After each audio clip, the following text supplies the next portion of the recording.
second year of production for the student farm. And we have 3 30 by 96 high tunnels now that we're going to utilize for year-round production. The student farm is actually a smaller part of this larger farm, which is an 80-acre farm. This is the crop sciences fruit research, pomology research farm.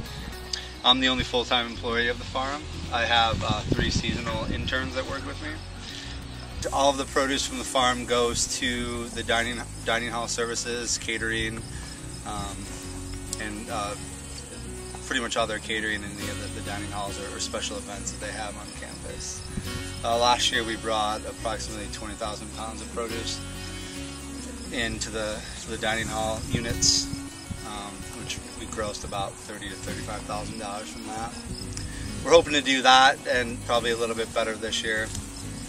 We're potentially going to implement some sort of faculty-student CSA subscription farm. For those of you who don't know what that is, we're thinking about doing a pilot project for that for next year, and then maybe having students sell some of the produce themselves on campus to the faculty and student populations.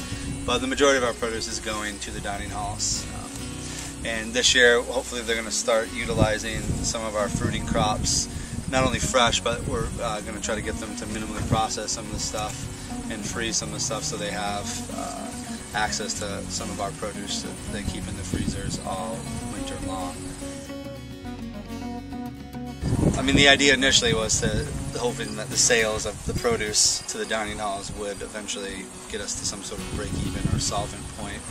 We've yet to reach that yet, due to inefficiencies, and mainly the prices that we get from them aren't as competitive as direct marketing prices or even like organic wholesale prices.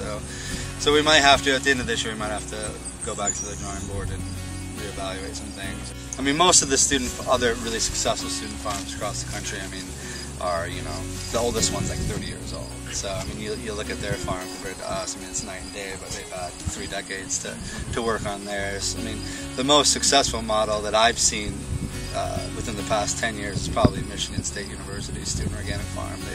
I know the faculty advisor of that farm personally, and they have a pretty amazing setup. They have more kind of a paid apprentice sort of teaching program, like experiential year-round, a year-long, or a 9-month sort of teaching program where they take a cohort of 15 students and immerse them in this, and that's kind of like their labor pool in addition to their full-time crew members and volunteers and things like that. So I mean, you know, we would like to do something like that, maybe even in the future too, but we're still a little bit a ways from that. So.